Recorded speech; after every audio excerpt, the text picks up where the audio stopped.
Hey, welcome back to Two Ski Geeks. Two Ski Geeks. I'm sorry, it's your boy Will Call, and yeah, it's the 23rd of October, and I'm excited to have a show with you and for you family today because of the fact that I'm just geeked after seeing Black Adam yesterday with my family. We thoroughly enjoyed it, but that's a conversation for the last part of the show. I won't get too deep into it, but still very too ski geeked up because of that movie.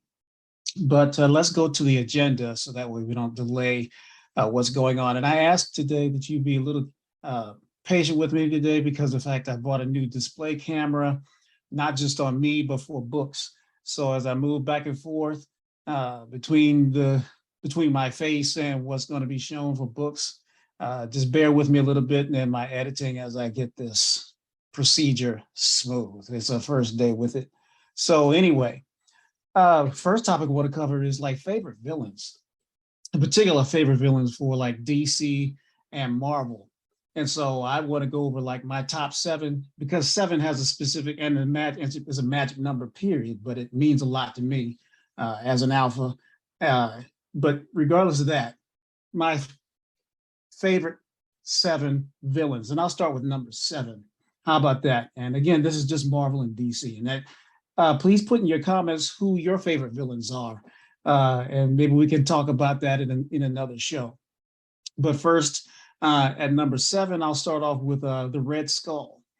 Red Skull being one of those World War II villains for Captain America. Always has been like an arch nemesis, particularly since it's World War II, both of them from World War II and have survived uh, the aging process from the 1940s and are still relevant today, as all heroes are. But regardless of that's my number seven pick, the Red Skull. What do you guys think? The next one would be going to the DC side, Vandal Savage, the immortal who was blessed with immortality from DC and has been around since as from I guess caveman years, and I'm not sure what years they say in the written history when that happened, but he's been an immortal, has been in I guess in a death-like state many times or whatever over the years, but has lived. And I love the fact that you just have a villain that has shown itself in like the Justice Society and of course with the Justice League, but has been a thorn in the side of mankind in DC's telling for just about as long as mankind has been around, or at least in the very early processes of mankind being around. So I love that fact with his wisdom that he's gathered over the years and of immortality. Just a cool villain that he's a very callous dude, as you would be if you lived as long as he has and will continue to live. So just a great villain, I believe. Next one would be in the same similar vein, but on the Marvel side, Kang the Conqueror. And with Kang, you have someone who travels a timeline, and time means nothing to him. So in a way, he's also an immortal as well, similar to Vandal, but not. Just that you have someone who has mastered time and has, as he says, he's been around and will continue to be around and has had many lives as well. Uh, and the timelines are split as he has travels time, he breaks the timeline or diverges the timeline or splits the timeline in different ways. And so Kang is just one of those real cool characters, I believe, that Marvel will surely use in wise ways. Uh, I'm really looking forward to the spinoff from Loki or the next Loki, and also with the Avengers to see what they're going to do with Kang sometime soon. So going past Kang, that was number five. Let's go to number six as Lex Luthor. And you guys can, again, you guys can debate the numerology and or throw some folks in there. But Lex Luthor to me is my number four. just because of the fact of the intelligence of a human being. And of course, when he first started out, it was just always about him just being the smart scientist. It wasn't until the 80s that they reinvented him as not just being smart, but also being rich. Because before then, he was just this smart guy, that genius guy uh, that was never rich. And couldn't really explain that, but most time your smartness gets you some wealth. But they finally rectified that in the 80s uh, and made him wealthy as well, as they wrote and reformatted Lex Luthor in the 80s. And so I like Lex, always have, because of his intelligence level, and it has always been a nemesis to a strong nemesis to Superman because of the intelligence. But he is a human uh, who, and sometimes I think he's just alive. He's alive because Superman is compassionate, quite honestly, for all the things that Lex has put Superman through. But yeah, I think it's just out of compassion that Lex Luthor is still alive, with Superman being able to take him out at whim. But anyway, next would be number three. My next favorite would be another Superman villain, Brainiac, at number three. And of course, Brainiac being that machine that almost like that intelligence collector across the DC universe in all ways. I mean, just always collecting knowledge and wisdom across the planets and across the DC universe in ways that sometimes are helpful and a lot of times they are not. For sure has been a villain more times than often. But at the same time, he has offspring or offshoots of Brainiac, because it's a machine, but offshoots of Brainiac in different timelines where he is actually an ally of the good side. So like Brainiac 5, for example. But I love Brainiac as a villain as well, because again, the intelligence and the wisdom of the different planets, and also the multiverses of DC, and the multi universes that DC has. That Brainiac is an accumulator of wisdom, makes him, in my opinion, one of the most powerful and favorite villains for me. Number two, I had to throw up there was the Joker. The only, besides Lex Luthor, the only real human without powers villain. And of course, he's intelligent, but has found ways to, using his intelligence and his criminal insanity in conjunction with his genius, to be around much longer than people have even than we've even really thought about.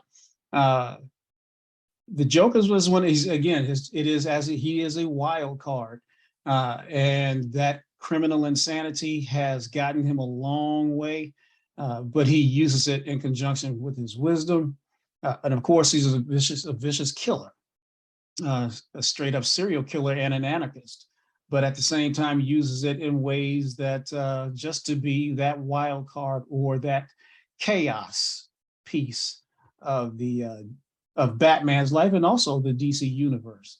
So I love the Joker as well. And last one, my all-time favorite villain is Doctor Doom. All-time fave. All of me, as you see, I say on the smart side of the villains.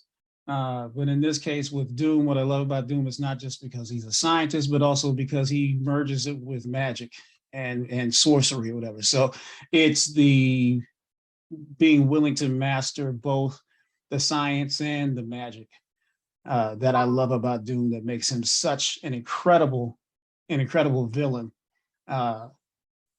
that he can go from where science and magic can actually become one with him, and actually are one with him.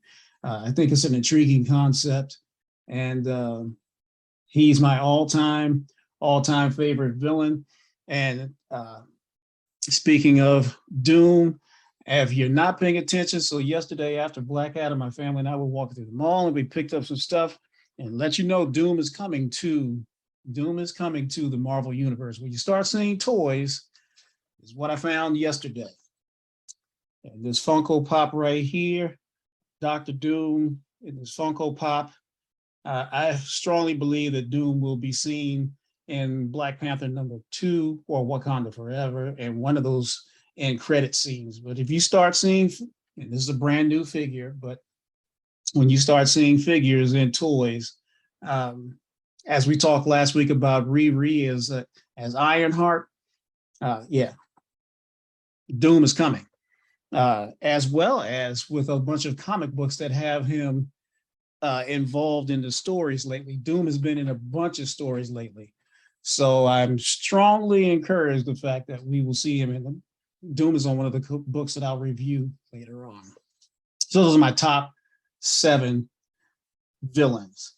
Put in your comments and comment back to me. Give me your top 7 and see what you can come up with, and I'd be glad to hear. And by honorable mention, not including Marvel and DC, of course, going Star Wars, my favorite villain there, Darth Vader, of course, as everyone's, most persons is Vader. But that's honorable mention outside of Marvel and DC. Okay, next piece would be the book review.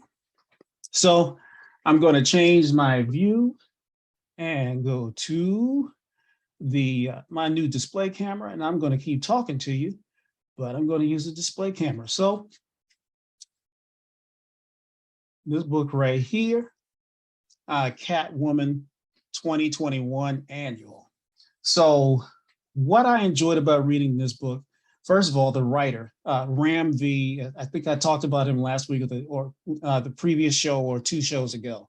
Ram V has turned out to be one of DC's premier writers. He has now moved from doing Swamp Thing and is now on Detective Comics, and he did this one shot here in Catwoman 2021 Annual. What's the prime portion of this story, besides him being an excellent writer, is this character right here over the Catwoman's shoulder, Azrael. And this is a precursor story. Azrael has his own little short mini-series out right now. And if you don't remember, Azrael was the cat who replaced Batman when his back was broken by Bane in the early mid 90s. But Azrael replaced Batman for a while. But when Batman got his back together and replaced Azrael, because Azrael is a loco killer for the most part. His head ain't right, and he doesn't mind killing people. So, but this was a bring back Azrael story, and as I said, Azrael currently has a miniseries that's sort of Azrael, I believe, and I think it's on issue number 3. But it's a very well done story with Azrael as his religious fanatic background that makes him. It helps explain why he's such a loose cannon. But I think you will enjoy that story. It's very well done. So then I'm going to go to Cover Love. And so these are some of my favorite covers.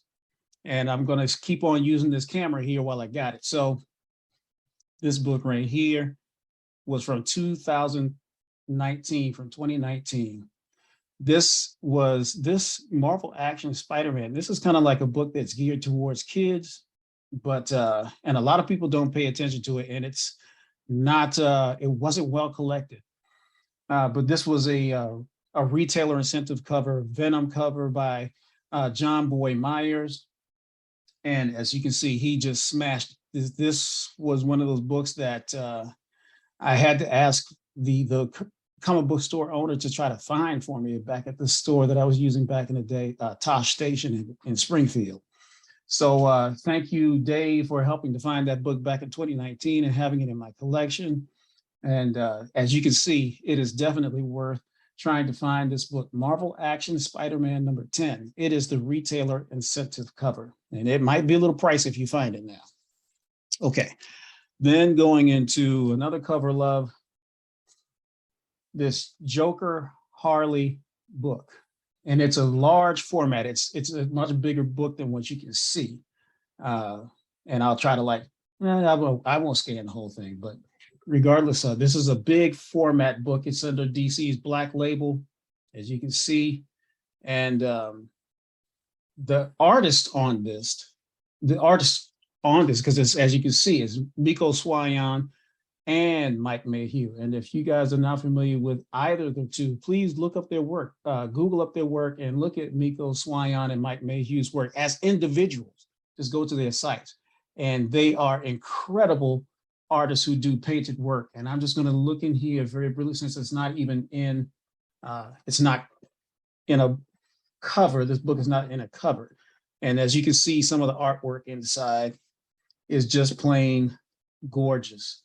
And it is just plain cool to look at the amazing things that these two cats have done together in this book. Yeah, so cover love and cover artists that I really enjoy, Miko Swayan and Mike Mayhew. Yeah, they're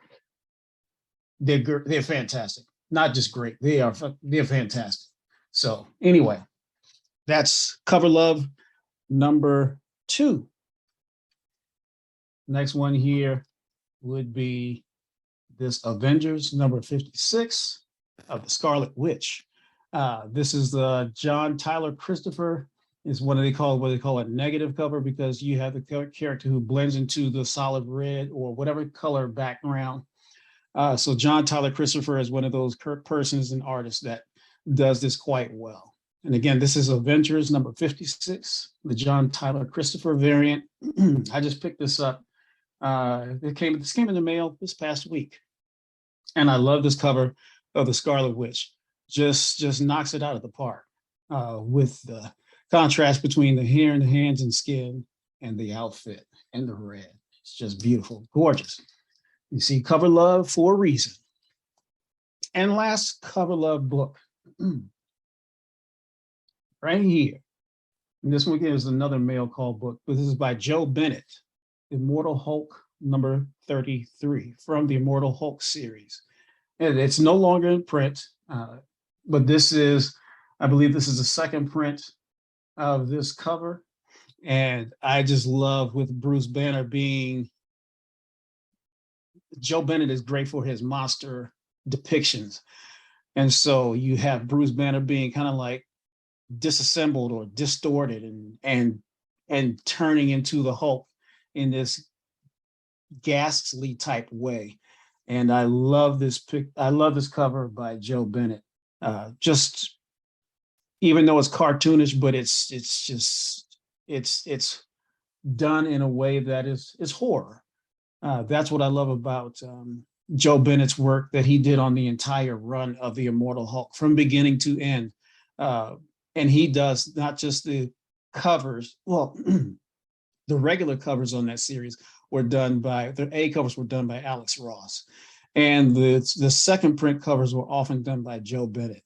So do yourself a favor and look for the Joe Bennett covers of the Immortal Hulk series. Cover love being done. Alrighty. And now let's go into books that came out this week from the 19th of October. And so one of my favorite reads, and I can't wait to read this, it would be Frank Facetta's Death Dealer. And I believe this is number 7.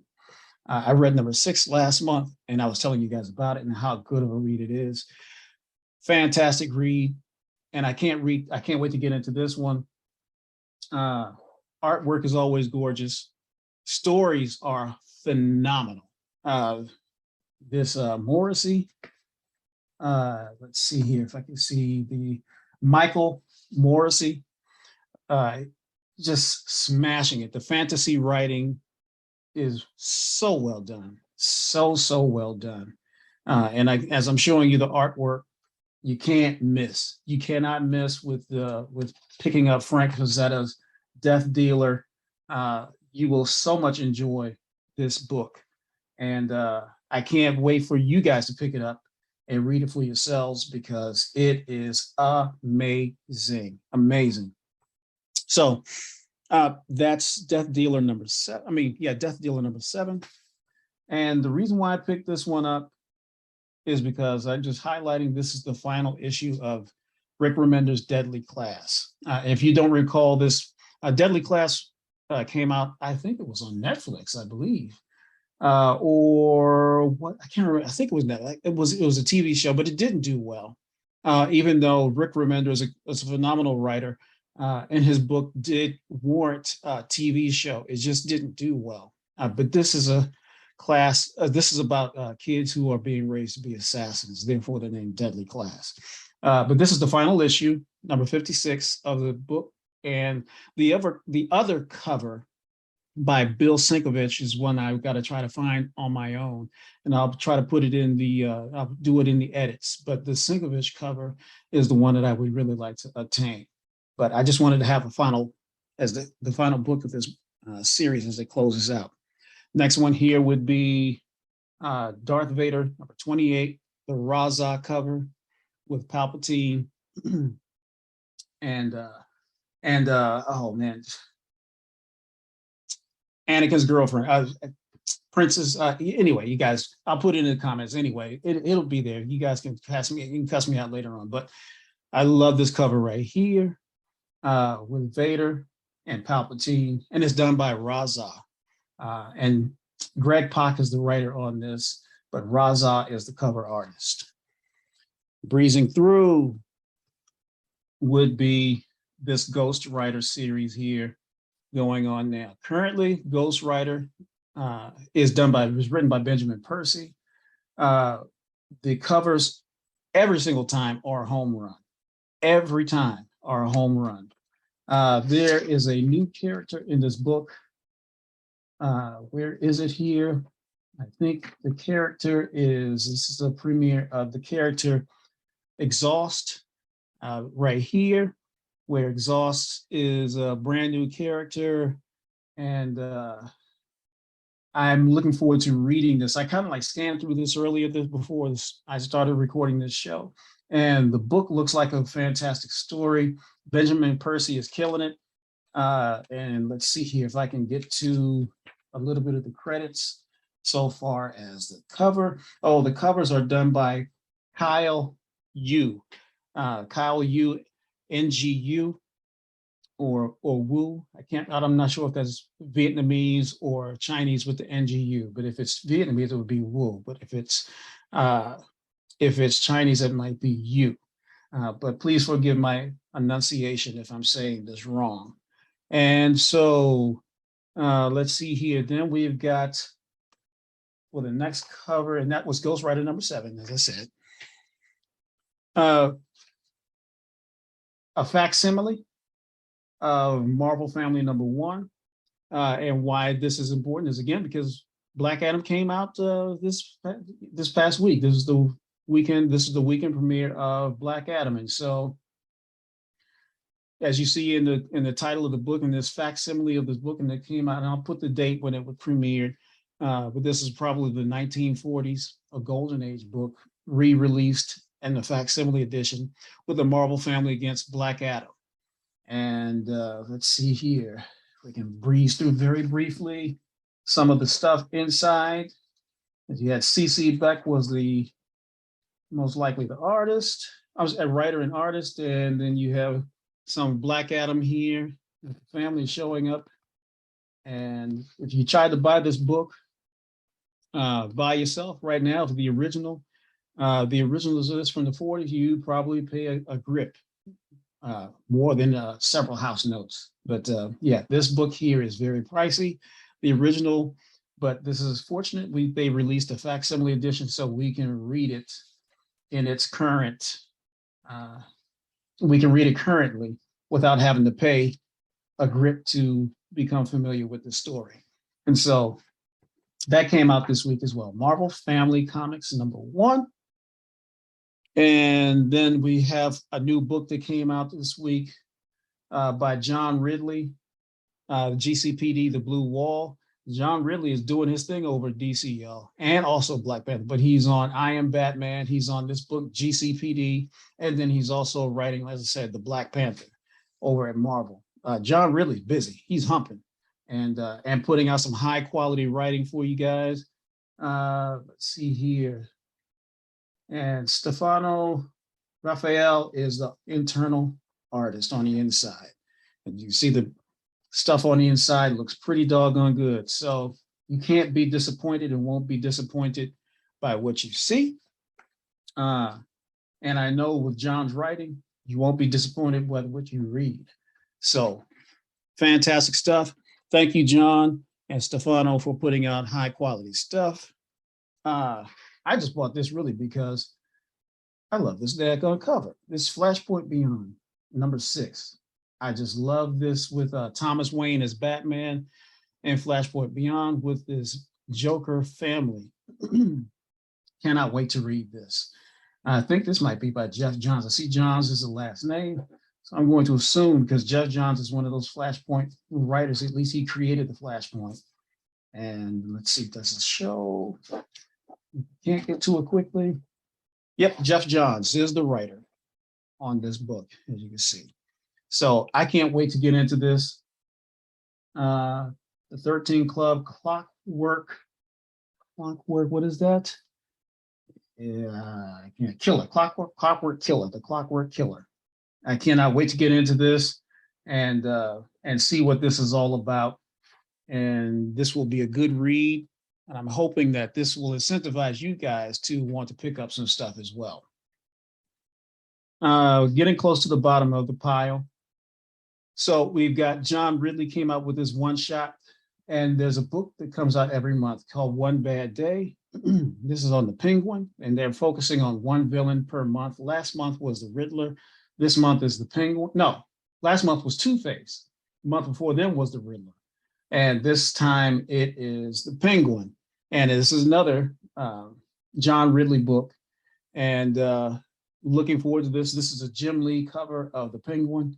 And I see, again, artwork, pristine on the inside. I'm sure the story is going to be great. Like I said, John Ridley, he never disappoints. And I can't wait to get into this one as well. All righty. And as I said earlier about Dr. Doom being all over the place, on Midnight Suns, #2. As I said, Doom is coming, y'all. This cover with Doom and Wolverine, Midnight Suns, #2. Just as a forecast to let you know, right? Last month it was Avengers Forever that had a Doom cover. When you start seeing your sprinklings of characters on covers, most of the time it's a forecast of what's to come within the the MCU. And I strongly believe that Doom is coming to the MCU via the Black Panther extra or end credit scenes, one of those end credit scenes that we will see in Black Panther. And so this is just a shining example of what we got going. And I try to collect all things Doom, and I can't wait till I can afford that doggone Fantastic Four #5. Gots to have it, because that's the first appearance of Dr. Doom. And so, new book that came out this week, Deadly Neighborhood Spider-Man. Deadly Neighborhood Spider-Man. So this is one cover of Deadly Neighborhood Spider-Man. I think this is the regular cover of it. And I'm not sure what this story is about. I just got to get into it and read it. And as you can see, it looks pretty doggone good. And the artwork is glorious. Oh, man. Oh, man. Yeah, this is going to be good stuff. This is going to be some good stuff. I can't wait to get into this one. This looks fantastic. So, and this is the other cover here, Deadly Neighborhood Spider-Man. And this was suggested on CBSI, Comic Book Collectors and Investments, CBSI site, to pick up as a variant cover for Deadly Neighborhood Spider-Man that I wanted to get. And I think there's one more cover on Deadly Neighborhood Spider-Man. I think there might be one more variant out there. Oh yes, there's a Bill Sienkiewicz cover. So yeah, you can look out for those. And lastly, I'm going to close out again. as I said, the finale of the show would be towards Black Adam. As I said, we saw the family movie. The family and I we saw the movie yesterday. Thoroughly enjoyed it. Astounding movie. And so, besides looking at my table and talking to you, uh, this book right here, DC Comics presents number 49, Superman Shazam against Black Adam. This book here is becoming a highly valued book. And if you can find it, you will surely not pay 60 cents for it. And but it is it's creeping up in value all the time. The book I regret not getting was from the 70s Shazam release. I think it was number 28, was the first reappearance of Black Adam in the Copper Age. And so I'm looking forward to one of these days getting that book as well, which is now very pricey. I just regret I didn't close out that series. When I started collecting those Shazam books, probably about 10 years ago, I just didn't go that high up in the numbers. If I had known Black Adam was in it, if I'd been aware, I would have bought that book years ago. But anyway, got to pay up. I guess you got to pay up.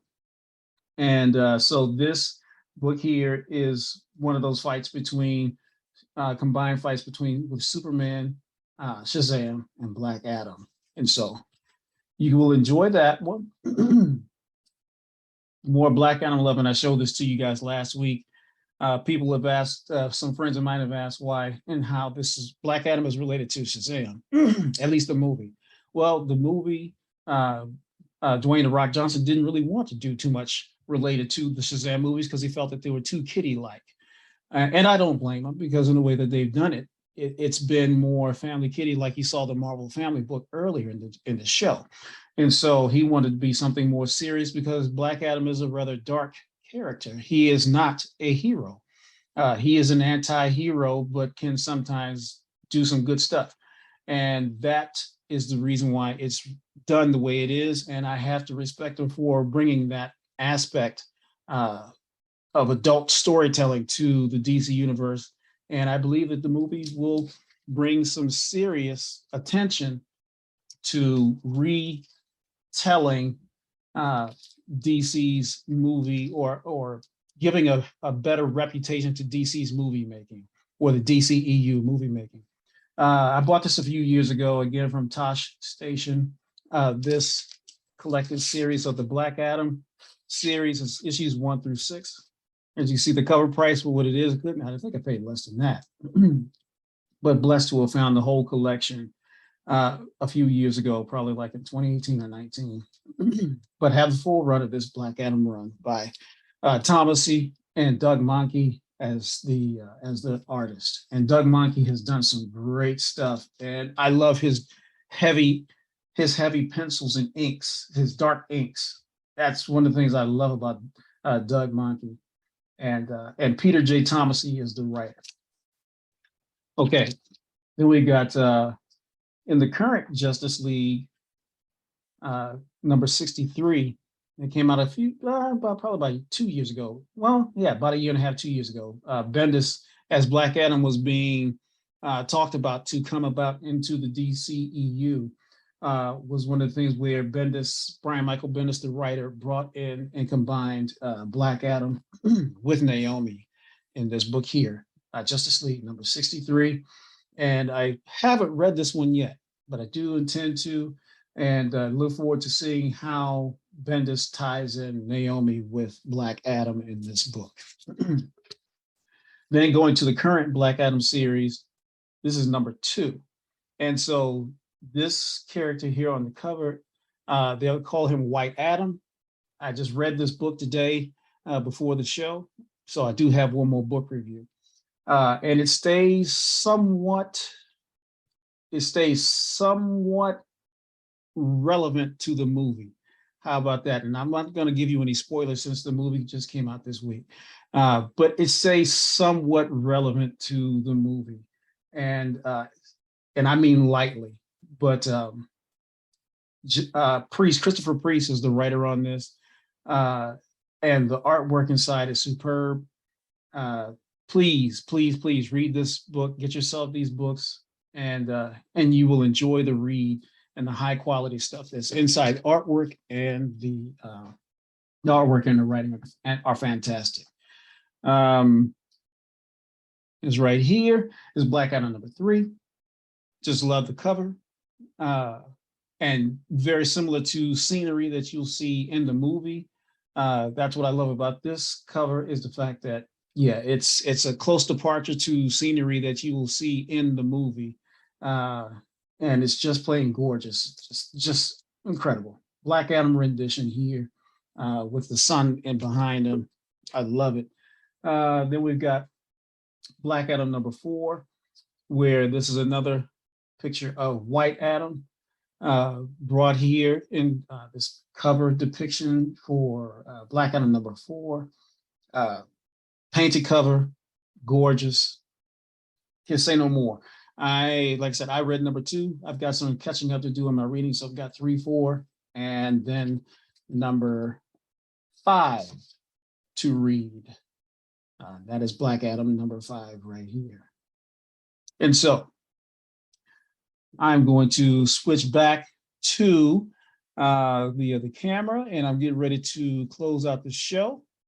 And I want to thank you guys for bearing with me and with my new camera. I hope you like the way I'm just doing the show now, with the camera views changing and helping you to see the books more clearly than just holding up for you as I have in the past. Didn't want to do that for you. The only thing I want to hold up for you before I get ready to go would be related to the new Wakanda Forever. And I found this bobblehead of Riri, as with her Ironheart Mark I outfit. And I know it's kind of hard to see, at least inside the figure, inside the box.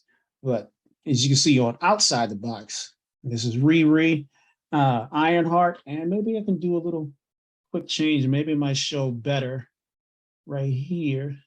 We'll see if it does or does not. I'm not sure if it does. Just a little bit better, just a little bit better displays.